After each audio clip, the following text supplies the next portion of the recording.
Good morning and welcome to your Tuesday, June 4th market news update. Gold rebounded from a 2-week low after disappointing ISM manufacturing data. WTI slipped towards the $77 per barrel level to its lowest level in 4 months. Consumption in Australia expanded at a slower pace than anticipated and weighed down the Aussie. Inflation in Switzerland most likely eased in May, and the franc finds itself on the back leg. Charles Schwab's opening serves as a sneak peek into the state of the labor market. Yuan traders expected to seek out China's Cakes and Services PMI results in tomorrow's early Asian session. Finally, corn futures slipped for the sixth straight session as the outlook on supply remains robust for the rest of the year. That's all for now, and stay tuned for tomorrow's market update.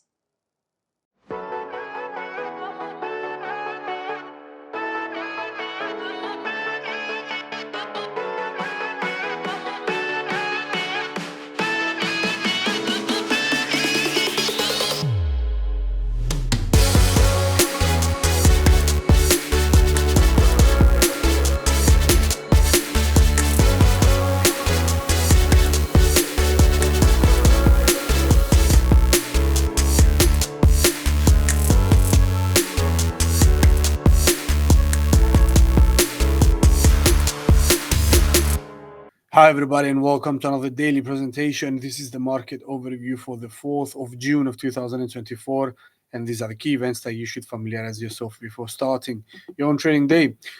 Now, the first and sole topic of the day is going to be about Switzerland, and more specifically about the inflation update we have received in today's European session. So the latest inflation update from Switzerland indicated that price pressures remained unchanged since April, standing at the 1.4%, well between the SNB's 0 to 2% target. Yet some analysts started to ponder whether the central bank has rushed to alter its policy regime a bit too quickly. Now, the Swiss bank was the first out of all other major central banks that opted for a pivot towards looser financial conditions, cutting rates by 25 basis points at their March meeting and bringing their target rate down to the 1.5% level as inflation has been traversing, as expected, down its projected path according to central bank's officials. Now, today's CPI print may be interpreted as a bad omen, however, hinting that the trajectory of price pressures may be hitting a few speed bumps into the foreseeable future, since analysts extrapolate that inflation worldwide remains stubbornly high. Something similar is going to happen in the Swiss economy as well, which is going to prompt central bankers to opt or adopt a cautious stance and stick to their guns until clear evidence arises that inflation is heading back toward the target. For example, this is the common narrative that we see time and time again from Federal Reserve officials. Maybe it's going to be the same for SNB. In regards to the SNB, however, money market participants feel confident enough in their projections that in the forecast that the central bank will loosen its stance once again in the upcoming June meeting, June 20th, by shaving off another 25 basis points from their policy rate, bringing it down to the 1.25% level and keep it there for the remainder of the year. This is a projection from money markets. Now, the odds for this scenario are currently gyrating around the 60% area. And until then, traders will receive updates on the employment front of the nation, and they're going to have a chance to readjust their horizons and views accordingly if the results deviate substantially. Now, the franc, the country's currency, has detached from a 7-month low earlier today and extended its rebound against the United States dollar. And the move was influenced, we must say, primarily by the greenback's weakness rather than the Swiss's strength. For the time being, looser policy conditions from the SNB, or at least the expectation for looser policy conditions from the SNB compared to the actions that, or at least the forecasted actions by the Federal Reserve, this is again going to create a negative kind of bias towards the Swiss franc. We will not expect we would actually reasonably expect to see the franc weakening substantially in the period between June and November or December, mainly because of the net interest differentials between these two central banks. The same kind of scenario may be expected for between the franc and the British pound, maybe the yen. But in regards to the euro against the Swiss franc, that may be not the case, because this week, we're going to have the interest rate decision from the European Central Bank. The forecast is for them to start cutting rates by 25 basis points.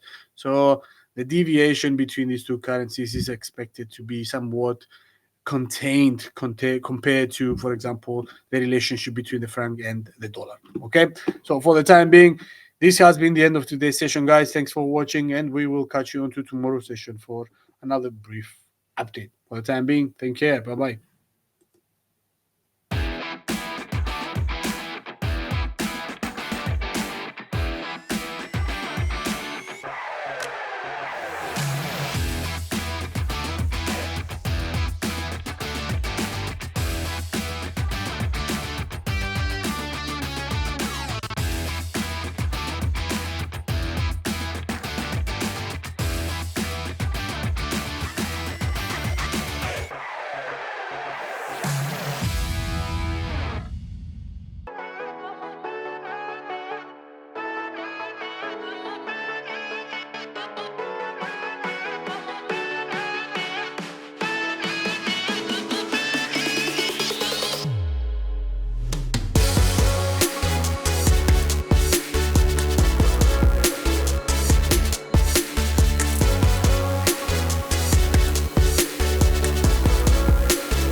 So, welcome, guys, to another webinar of our series. Today, we're going to talk about technical analysis, and more specifically, we're going to dive into Fibonacci extensions. Remember, last webinar, we went over Fibonacci retracements.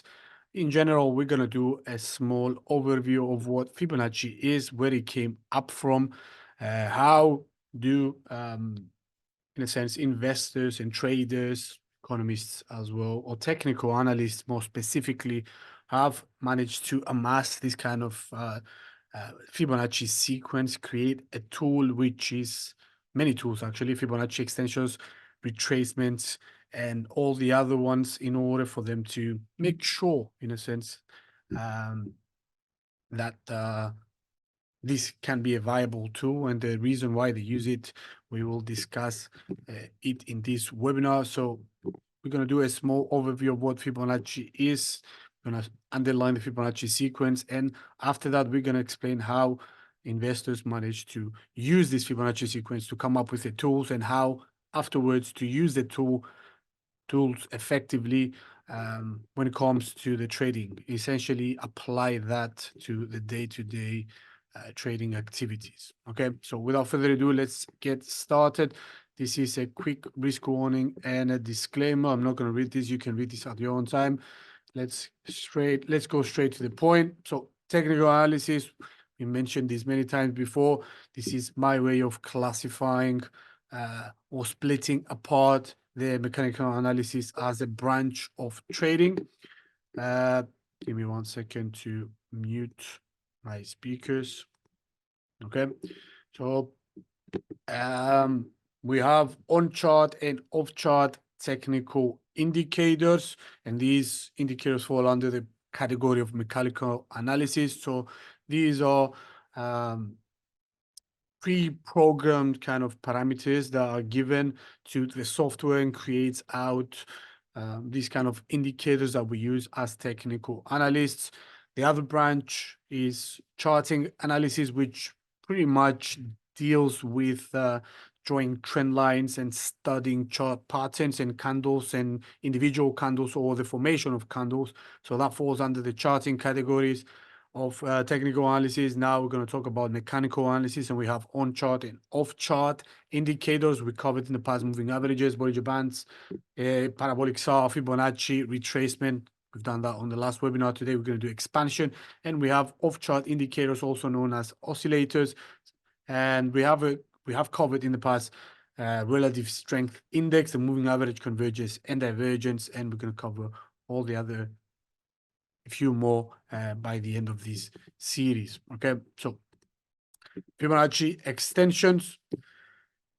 Let's do a historical overview. Fibonacci sequence was pretty much identified by an Italian mathematician named Leonardo Bonacci back in the 13th century in Italy. However, it is widely believed that Bonacci did not create the sequence, but the concept was introduced to him by Indian merchants. Now, the origins of the Fibonacci sequence can be traced back to the 6th century BCE in ancient India, and the sequence is pretty much connected to what we call the golden ratio, which is the 1.618, also known as the divine proportion. And this kind of ratio can be interestingly found in pretty much everywhere nature around us. For example, in galaxy formations, in seashells, in historical artifacts, in architecture, in flowers, in human faces, in human anatomy as well. So ancient people, or people in general, have generalized that for some reason our this kind of ratio is important because it appeals to something innate or hardwired within us. For some reason, as human beings, we like seeing this kind of ratio, even though we're not uh, getting our rulers and measure stuff, and you know what, this is the perfect kind of ratio. Now, we, for some reason, it's hardwired within us to detect this and appreciate it as well. So it has to do again with the divine proportion. So for some reason, we are drawn to this as human beings. Therefore, that's how the story of, or the tool of Fibonacci retracement or extension or expansion or whatever that is, the Fibonacci in general concept was introduced to trading, extrapolating that we may see that in price action, okay, in the price action of any given instrument. That's how the whole idea came into fruition. So the Fibonacci sequence, in a nutshell, starts with two parameters, two numbers, the 0 and 1. These are the two prime components, the origins of the sequence. And pretty much you can create the sequence by adding each number with its subsequent number, and you get a fresh one. So for example, you start with 0 and 1 and you add them together, 0 and 1. 0 plus 1 is 1, 1 plus 1 is 2, 2 plus 1 is 3, 3 plus 2 is 5, 5 plus 3 is 8, 8 plus 5 is 13, and you got 21. If you keep doing this, you're going to get 21, 34, 55, 89, 144, 233, and it goes on pretty much indefinitely. Okay, so it's a sequence or a series of numbers that does not end. It can be extended into the future, how many times you can replicate this. So in a sense, in a nutshell, you add two parameters, the one you have in front of you and the one that is right before it, in a sense, and you get a new number. So that's how you can create the Fibonacci sequence. Now, when it comes to trading, once again, practitioners commonly use this ratio and related ratios to establish where the price action may head towards to when the trend extends.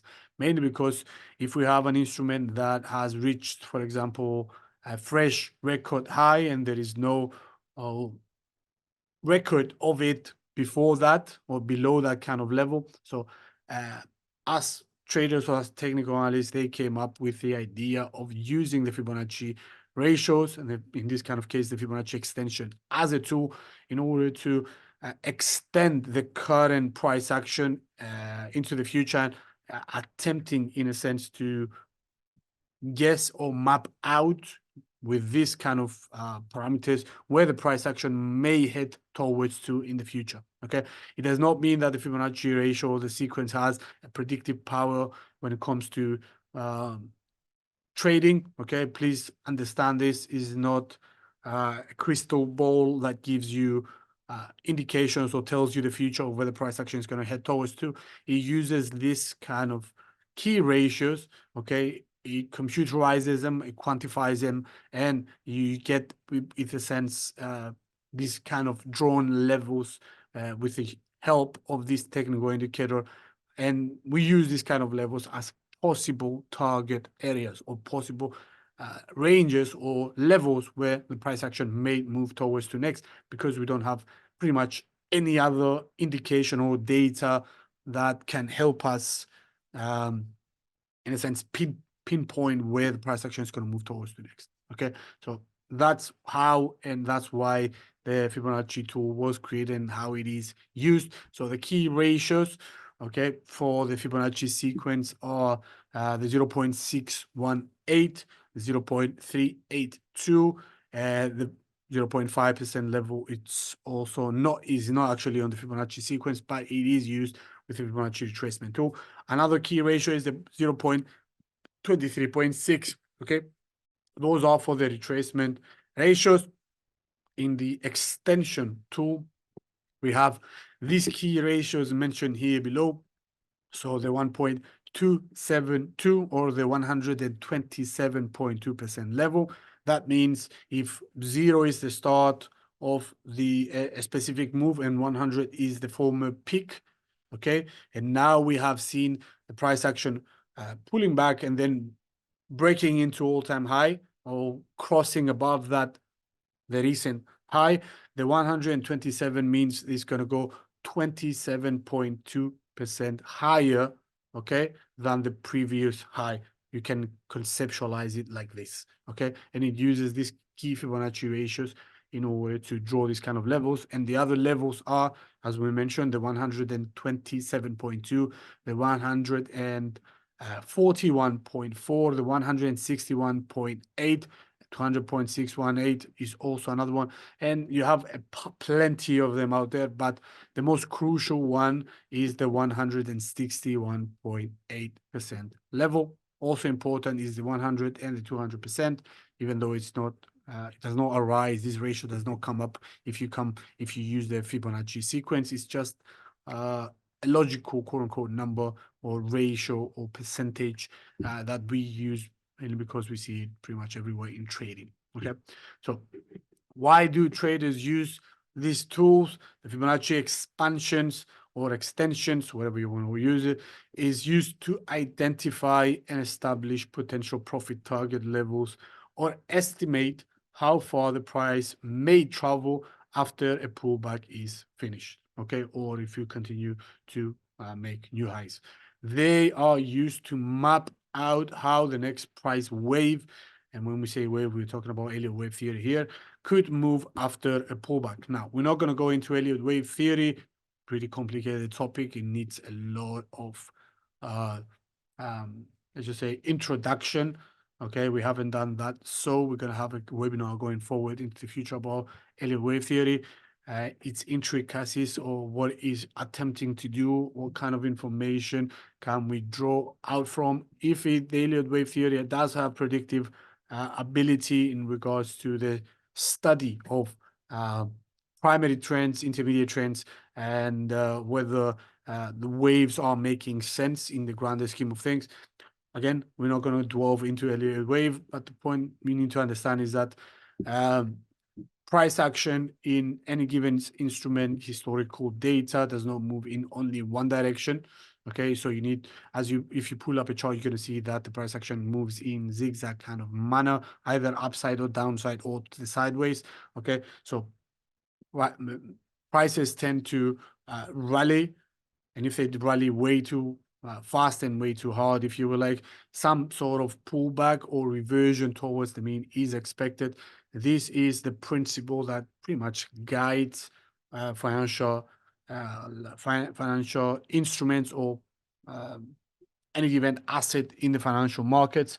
This is not a law that is written in stone. It's just a empirical observation from traders across many generations or many decades of trading. You tend to see this kind of behavior from price action. Therefore, this is an unwritten rule that prices tend to revert towards the mean after a specific period or subjective period of time. Okay, depends upon many different parameters, but yeah, you don't always get upswings and no downswings. You tend to have waves, and that's the whole premise of how and why we use the Fibonacci retracement tool. If we assume that if price action moves in waves, which pretty much do, it's pretty much evident if you pull up a chart. Fibonacci extension tool can be used in order to not predict, but map out where the next wave may move towards to and how far it can go. Okay, Fibonacci extension tool or the Fibonacci extension ratios are used primarily for that, to guess or map out where the price action may head towards to next. Again, does not have price predicting abilities. It's just a template, an overlay on top of price action, which may help us to place a target for us to exit or just map out the area where the price action might move towards to next. And if we do that, we have a sense. Doesn't mean that it's accurate. It means that we have a guiding kind of crude map that shows where it could move. Okay, and we use that accordingly. Okay, again, these are not to be trusted entirely. Okay, they are used primarily as a supplementary kind of tool. Again, this is it. So Fibonacci extensions can be used for any given before I move to this. So Fibonacci extensions use 3 points: the start of the move, the peak of the move, and a retracement or a pullback. You're going to see what I mean by this pretty shortly. So Fibonacci extensions can be used for any time frame or any given instrument or any given market. So typically clusters of Fibonacci levels indicate a price area, not level, that may be significant into the future, but also it is a visual guide for traders in their decision-making process. Okay, much easier to plan your trade, okay, or come up with a trading system when you have at least some sort of indication of where the price action may move towards to next. It's again is used as a guiding principle, as a supplementary tool rather than an absolute thing that is guaranteed to work out and come into fruition like that. Okay, so since extension levels can be drawn on different price waves over time, when multiple levels from these different waves converge at one price, this gives us much more confidence that that specific level or area is important and we need to pay attention to that. Okay, so we do use the Fibonacci extension tool either in any given circumstance, but if you go further, if you plot the Fibonacci extension tool, it spits out these kind of levels: the 127.2, the 141.4, the 161.8. If you plot that on top of your chart, okay, and you see where the lines are drawn, and you go backwards in time, and if you do have past price action that has traversed through those levels, through those key areas, you see whether they overlay with prior levels of support or resistance, and that's primarily how we use the Fibonacci tools in general. We use them as potential areas of support or resistance. That's pretty much it. Nothing more, nothing less. Okay. Suggested price areas for support or resistance of any given instrument. This is what the Fibonacci tool, in a sense, attempts to do. Okay. That's how we use it, in a sense, to optimize our trading. So what is the difference between Fibonacci extensions and Fibonacci retracements? Pretty much in the name. Retracement, we're talking about the price action of an instrument that has rallied, has peaked, and then moves to the opposite direction of the primary move, which is upwards.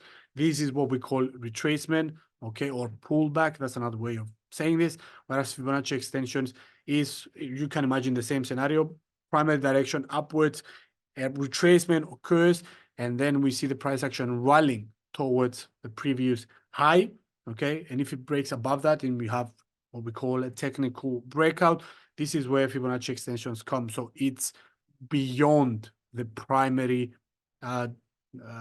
distance of the is Fibonacci extensions are, in a sense, what are explained by the name in and of itself, extending of the primary move towards the primary direction of the trend. Okay. So while extensions show where the price will go for a retracement, Fibonacci retracement levels indicate how deep a retracement could be. And if you remember on the prior webinar, we highlighted the 61.8, the 50%, the 38.2, and the 23.6% level as a potential. Those are the key Fibonacci retracement level areas that we do pay attention to, assessing or guessing where the price action, how far the price action is going to move to the opposite direction before it moves upwards. Okay, so Fibonacci retracement measures the pullbacks within a trend, whereas the Fibonacci extension, attempt to measure where the next leg up, if you will, like, or the next impulse wave in the primary direction of the trend. Let me see if I have a pen here ready. It does not allow me. Still, you're going to see what I mean by this. So it's a visual illustration of the Fibonacci extension, not an ideal one, but still, you see, what is this? Aussie dollar on our chart. Okay, so we see some sort of a sideways kind of price action taking place here in this kind of area. Okay, nothing major. If you zoomed out, you're going to see that the primary direction is upwards. So it came from way down here up there. So you see some sort of stalling. So we draw from the bottom to the top.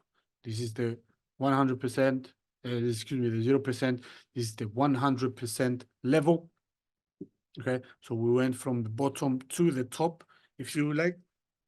And now we use this as a guide for our retracement, in a sense. So from A to B is the primary direction. You can assume that, okay, for the impulse wave. Okay, from B to C, C is where we saw the price action bottoming out, if you like. So this is the end of the retracement. You're going to see it on the next slide. And from there onwards, we use the Fibonacci extension tool, okay, in order to see where the price action is possibly going to head towards to. And you can clearly see here the 127.2, the 141.2, and the 161.8 being the next targets, if you like, when the primary move, when the retracement ends and the primary direction of the market continues. Okay, and this is where how the Fibonacci extension tool spits out these potential areas of where the price action is going to stall towards to next. That's how we pretty much use it. And I've overlaid here Fibonacci extension and Fibonacci retracement tool. Some platforms, some charting software have these two inbuilt together. So you use the Fibonacci retracement and it spits out the Fibonacci extension levels as well. Super useful in MT4 is two different indicators, if you will, like. So yeah, 0%, 100%, this is the retracement. So you have the 23.6, the 38.2, the 50, the 61.8, and we currently see the retracement finding some sort of support near the 61.8, and therefore once we get actual validated information that the 61.8% level holds, and we start to see the price action heading above the 50 towards the 38.2, and we see the formation of a cup, small cup, or a rounded bowl, or a new higher low. Okay, we use the Fibonacci extension tool in order to see, oh, you know what, we're gonna test and break above this former high level. Where am I expecting the price action with the usage of the Fibonacci extension tool for the price action to go towards to? And we have some plotted extended kind of levels here with the use of the Fibonacci extension tool. Okay, so let's move on to the next topic. Next slide, excuse me. So as we see here, we applied many other stuff to the chart as well. Our Bollinger Bands, we have moving averages, RSI as well. And this is, obviously, this has nothing to do with the Fibonacci retracement or the Fibonacci extension as a tool, but it has to do everything with your trading strategy that you're gonna use and apply when you go out there.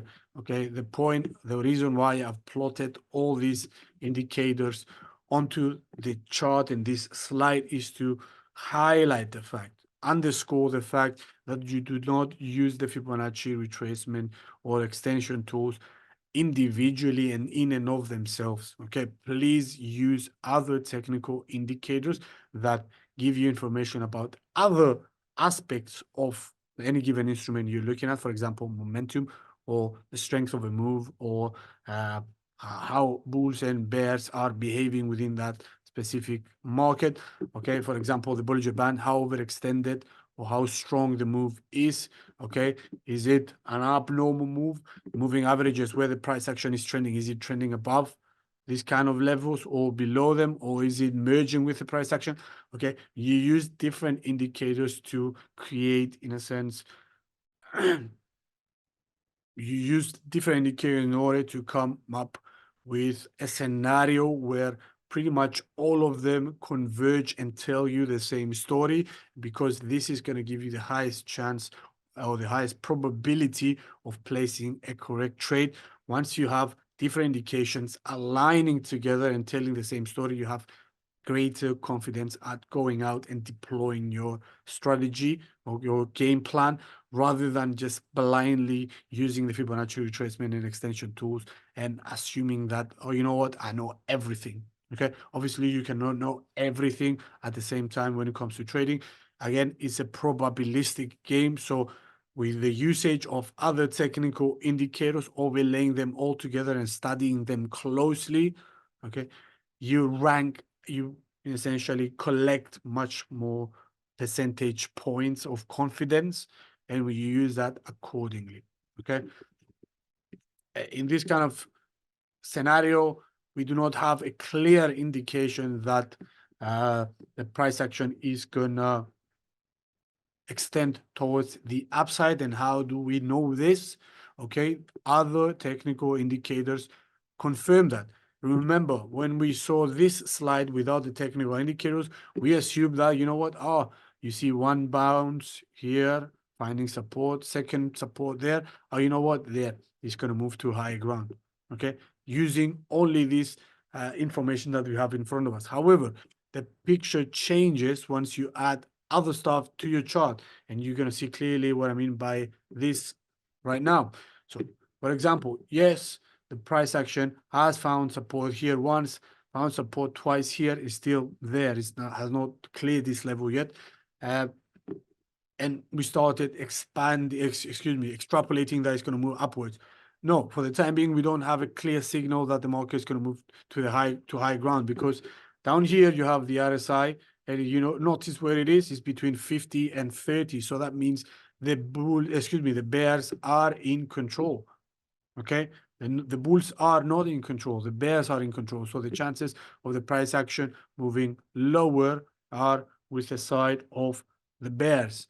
What else do we see here? Moving averages. We see price action being below the short-term and the long-term moving average. If you see here, we see a crossover between the short and the long-term moving average, which gives me an indication that the bears are in control, then bulls are not in control. Okay, the bears are driving the price action currently. Will this change?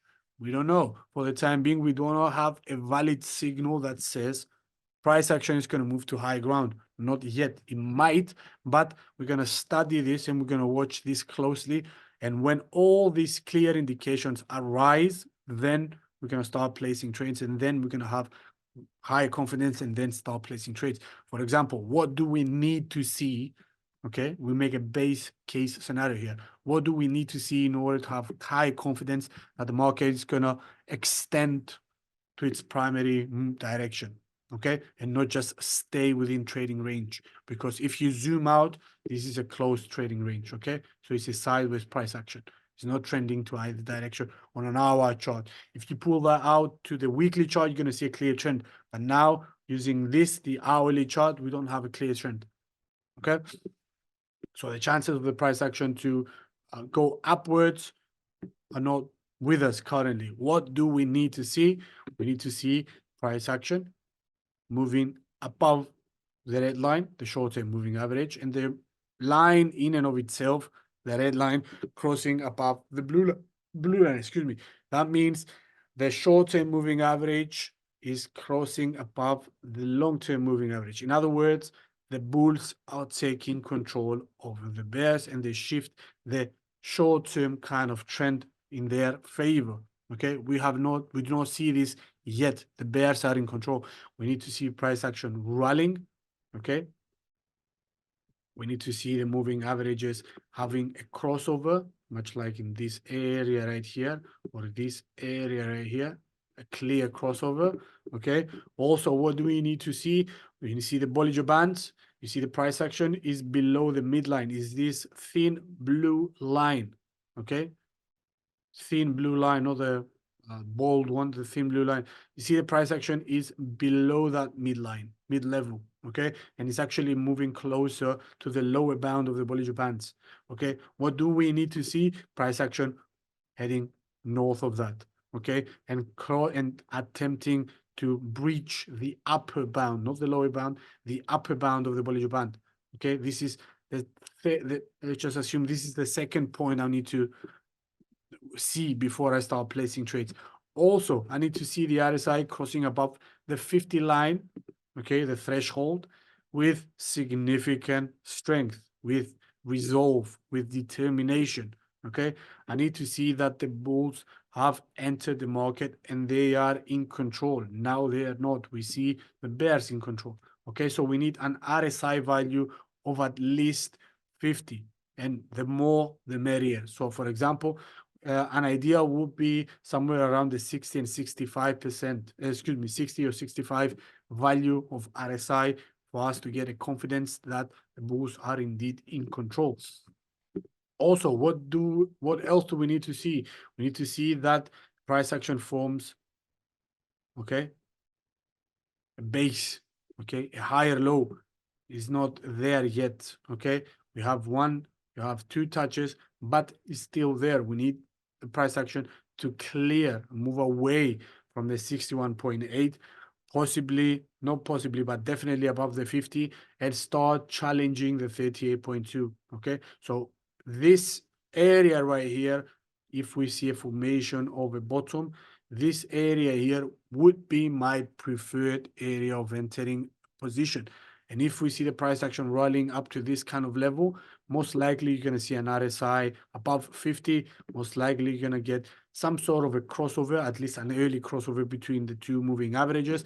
Probably going to see the Bollinger Bands, the price action above the midline of the Bollinger Bands and closer to the upper bound. Okay. And if let's assume we see the formation here of a new higher low, my eyesight will be on entering a position somewhere above the 38.2 level, okay, at least clearing this area right here, okay. I'm going to have a stop loss somewhere in here near the 61.8, and I'm going to have a target either 100% or the first kind of Fibonacci extension ratio at the 127.2 area. Okay, so enter somewhere in here, profit target up here, stop loss down here. Okay, this is a valid play for me. This is a play that has a decent risk reward ratio. We're going to see that on a live environment on an instrument right now. Okay, so this is how you interpret and use the Fibonacci extension tools. Okay, you use them as potential targets for exiting, and we will see the example now. Let me get my charts up and running. So what do we have here? Let me make it maximize this. No, how do you maximize this? Down here? No. Anyway, F11 probably. Yep. So what do we have in front of us right now? We have the S&P 500. Okay. We also have the ADX down here. We'll see how useful that will be pretty soon. Okay. So average directional move. So let's see and use the Fibonacci tools in order to guess where the price action may move towards to next. Okay. So this is the top to the bottom, and you get what we call Fibonacci retracement tool. Actually, you don't need this. Maybe think it's already implemented in here. Okay. So assuming that this is the primary direction of the trend, which is upwards, pretty much self-evident here. Okay. If we use that as a valid way. Okay. Okay. So let's enable all the other key levels, 127 to 141. I'm going to go with also, this is way too far. This is way too far. I'm going to stick to, yeah, I'm just going to stick to this. Okay. So we're talking from a long point of view. So this is a daily chart. Okay. So we have drawn from the bottom to the top, and you get also the Fibonacci retracement tools. We see the price action not coming back down towards, let me remove volume just for the sake of it. Okay.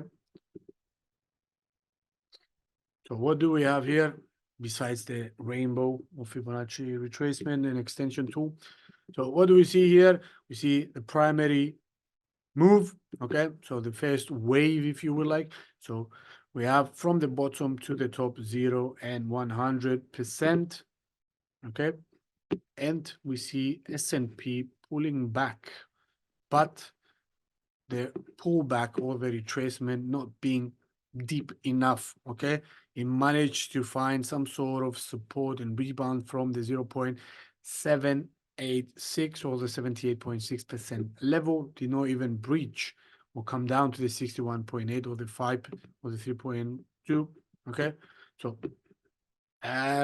it's relatively speaking a shallow pullback, but given that the price action has rebounded from this level, okay, and it moves to higher ground, we may see possibly another break into all-time high territory if we get a break above the 55,260 something dollars for SPY or SPX or S&P 500. Okay, so now we use the Fibonacci extension tool in order to see where or how far the next leg is going to move towards to next. Okay, and we currently see this level, the 5,600 being is close to that. Where's the 5,600? Somewhere in there. Okay, so we're talking about rough numbers. So this area, and again, I'm not going to use the line. I'm going to use the what is the rectangle box? Yes, I'm going to highlight this area right here as a potential exit target for me. So let's use the long position, for example. Let's assume that we missed this kind of move.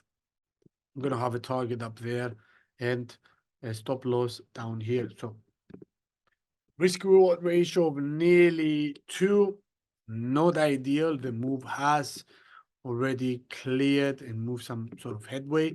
But looking at this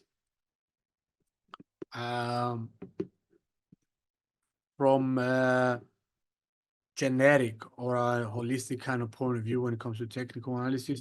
What do we see? Do we have the clear indication that we're going to move to higher ground?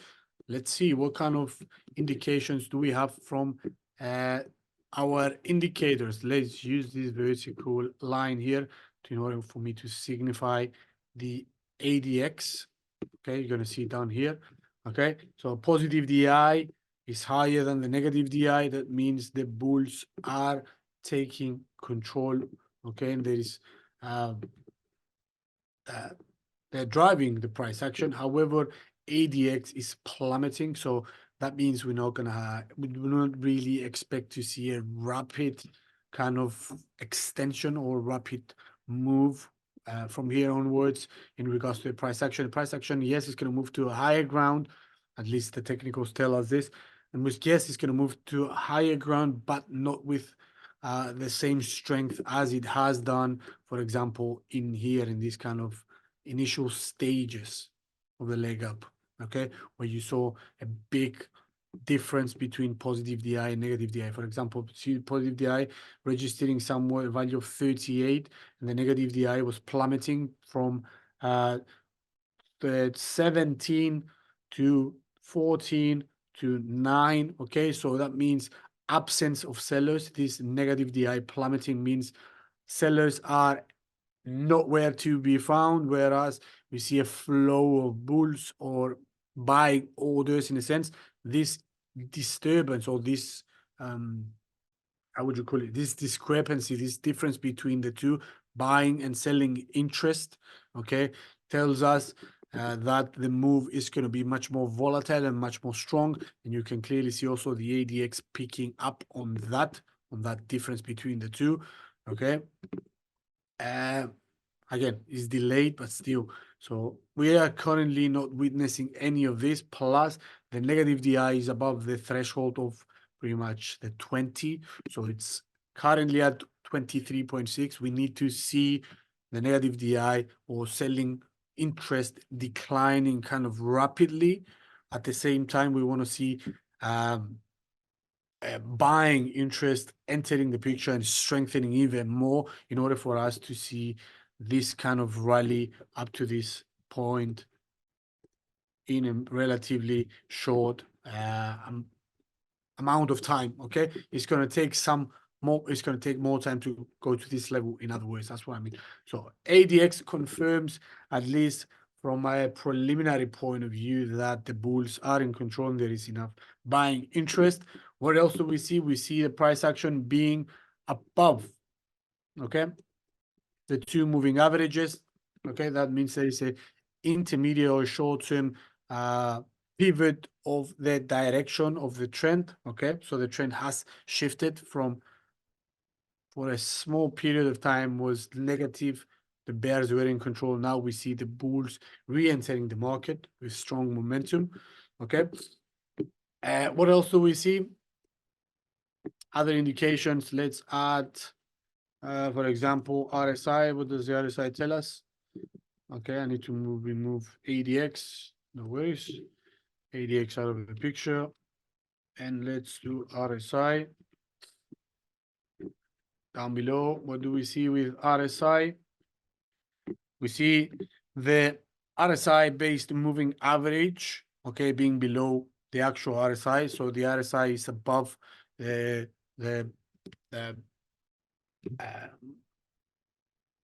RSI, the smooth moving average of the RSI in a sense. So that's definitely good news. We also see RSI being above 50. That means the bulls are in control. So we have one confirmation, second confirmation, and what else do we have? If we do Bollinger Bands, we're probably going to see price action being above the midline. So that's another clear indication. So we see also something else that is very nice is that we see a confirmation of the RSI and no divergence between the RSI and the price action. We see a low, okay, close to 30, okay. Then we see a higher low confirmed by the higher low created with the RSI. So no divergence there compared obviously to this. This is definitely divergence. You can clearly see that price action is making higher highs, whereas RSI does not confirm that at the uh, whole stages. So yes, higher high, but this was no higher than this. So this was an early sign of divergence. Same here, another high. No, same level, another high. Okay, so this was pretty much expected, mainly because we saw this overextended divergence. Okay, so happens somewhere in here, the first stages of divergence. Price action continues to move north from there. No higher peaks on higher highs for the RSI, whereas price action does. So at this kind of stage, you would have expected to get some sort of a pullback because the strength is running a lot. Is running out of the bulls are running out of steam in a sense, and the bears are indirectly piling up short orders. And we see once the bulls closing their positions, the bears taking control and pushing the price action to lower ground. This did not last long. This pullback did not last long, which is again another area of concern that we may see some sort of stalling price action near the all-time high before a clear break above it. So we need to take all of this under consideration. Okay, so we need to see an RSI value okay, crossing the 70 and then making new highs and new highs, okay, so consecutively higher highs, okay, and it needs to reflect that with the price action as well, okay. If we get some sort of deviation or divergence, much like we have seen here in this kind of stage, sorry, this area here, if we get this no confirmance of the price action with the RSI, then we're gonna adjust at the end of the day our profit target to a lower level, but also our stop loss. Okay, if the price action rallies from here onwards, obviously we can readjust our stop loss into higher ground. Okay, on a higher level to minimize, in a sense, our exposure, or you can place a trailing stop. Again, that's another way to do it. Okay, so hopefully this has been informative for you guys. We have covered Fibonacci retracement with extensions at the same time. Again, Fibonacci retracement, we've done that on the prior webinar. This was relevant for us to do this in today's webinar as well, because obviously we're talking about Fibonacci here. So Fibonacci extensions are again used for us to map any potential areas where the price action, if the price action of any given instrument breaks into all-time high territory or uncharted territory, and we want to measure or guess or map out where the price action may head towards to next after the completion of the wave.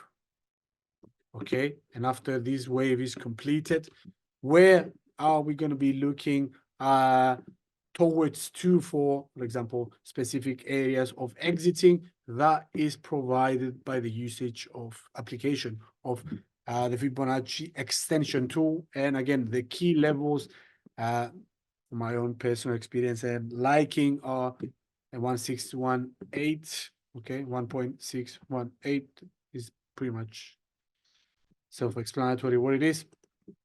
But obviously, this is relative compared to what kind of trader you are and what kind of time horizon you do have. Okay, so if you're, for example, a scalper, the time frames are obviously going to be adjusted downwards, and you're not going to have a lot more noise when you do your technical analysis.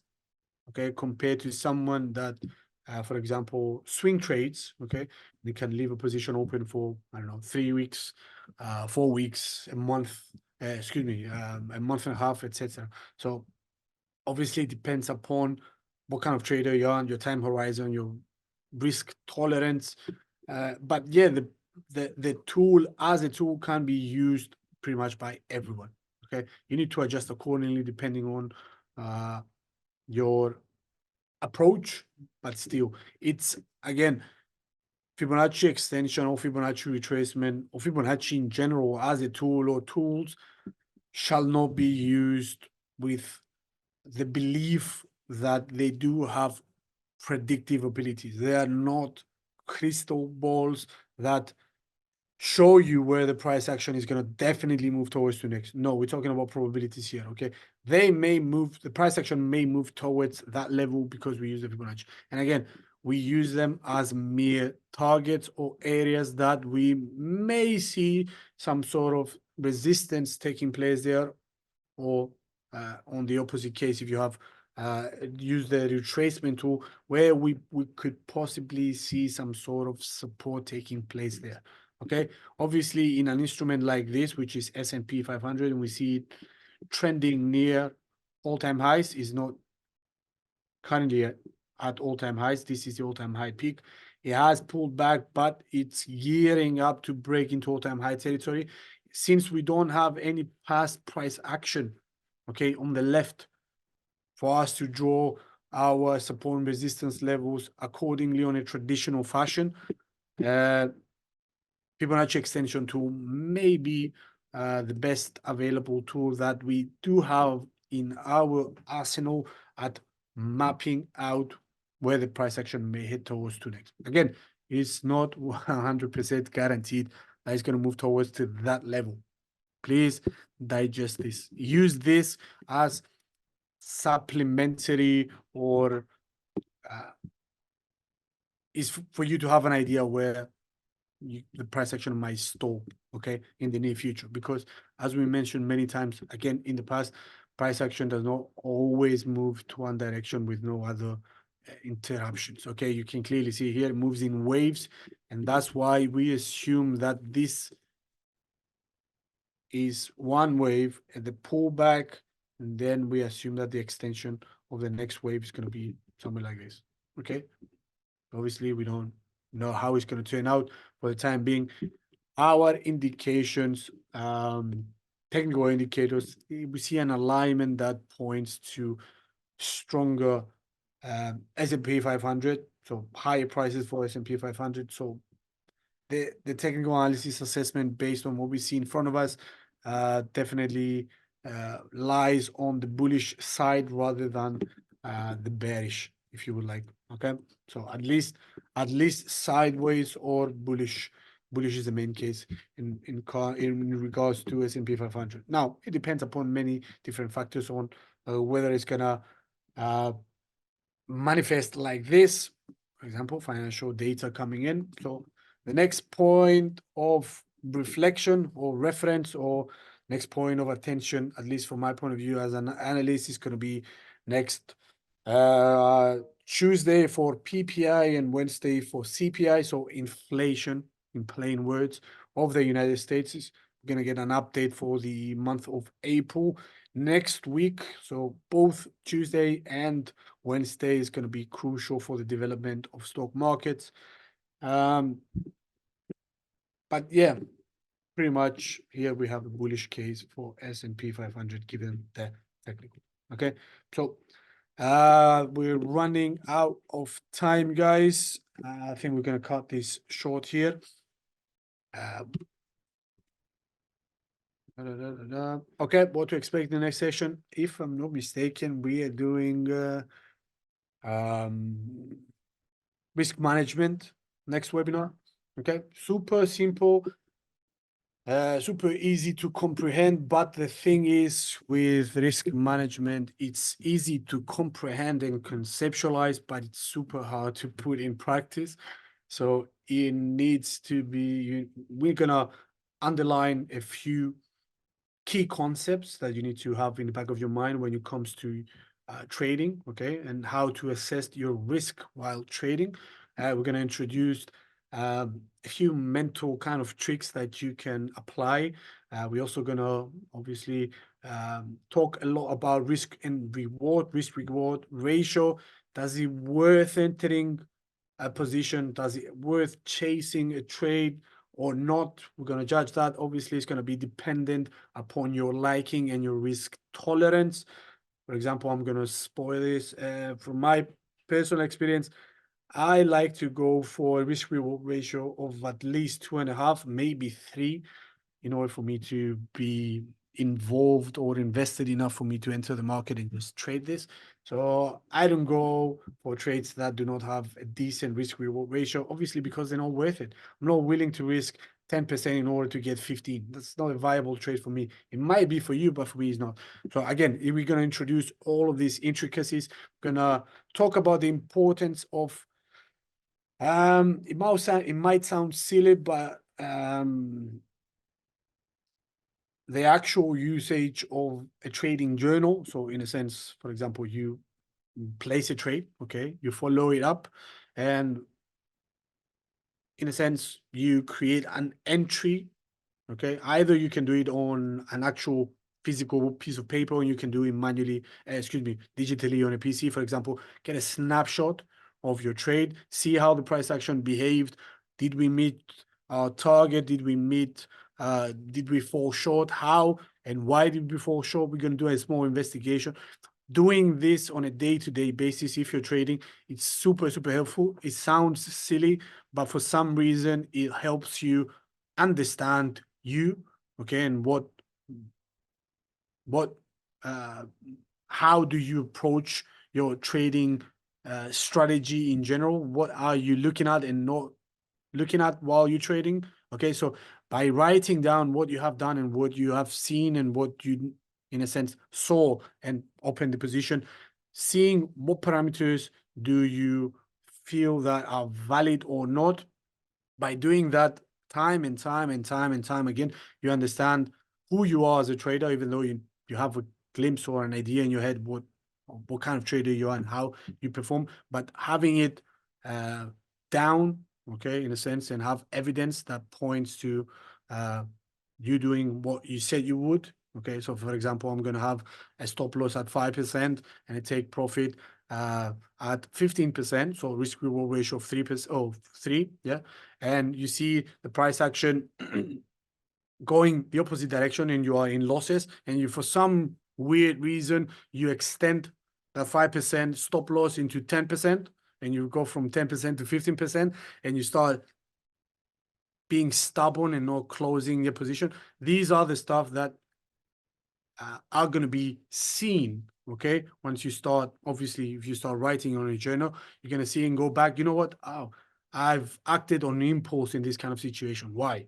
Okay. So in a sense, it's a reevaluation, continued reevaluation of who you are as a trader, what is aiding you to become profitable, what is impeding your progress or process of becoming